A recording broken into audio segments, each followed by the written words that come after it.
পশ্চিম দিকে থুতু ফেলা বা পা দেয়া জায়েজ আছে কিনা?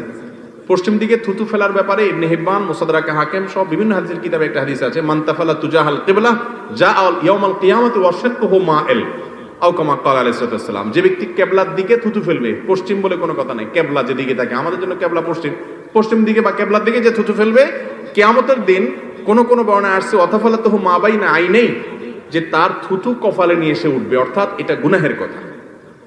শেয়ার করবেন, লাইক দেবেন। এজন্য ইচ্ছাকৃত কিবলার দিকে কি করা যাবে না, থুতু ফেলা। আচ্ছা, এই জিনিসটা কি আমাদের খেয়ালে থাকে বলেন? থুতু ফেলান দরকার, ফেলে দিছি, পশ্চিমে গেছে না পূবে গেছে, উত্তরে গেছে না দক্ষিণে গেছে, কারণ খেতে গেছে না গায়ে গেছে, দেখার কোনো খবর নাই। মুসলমান এত বেদিশা হবে না, বেহুশ হবে না। মুসলমান যা করবে হিসাব করে করতে হবে, কারণ তাকে জান্নাতে যেতে হবে। এখন থেকে হিসাব করবো তো ইনশাআল্লাহ।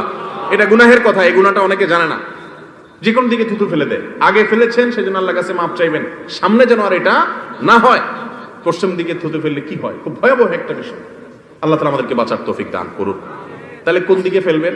থুতু ফেলার জন্য সবচেয়ে উত্তম এবং সুন্নাহ হলো নিজের বাম দিকে নিচের দিকে, নিজের বাম দিকে নিচের দিকে যদি ফেলানোর জায়গা থাকে, বাম দিকে পরিবেশ নাই ডান দিকে ফেলেন, তবে নিচের দিকে ফেলবেন। যদি ক্যাবলা সামনে থাকে ক্যাবলার দিকে ফেলবেন না, অন্য কোনো দিক থাকলে সামনে ফেলতে পারেন, অসুবিধা নেই। তবে সুন্নাহ হলো নিচের দিকে ফেলানো। ভিডিও কষ্ট করে বানাই, যদি ভালো লাগে অবশ্যই শেয়ার করবেন, লাইক দেবেন। ধন্যবাদ।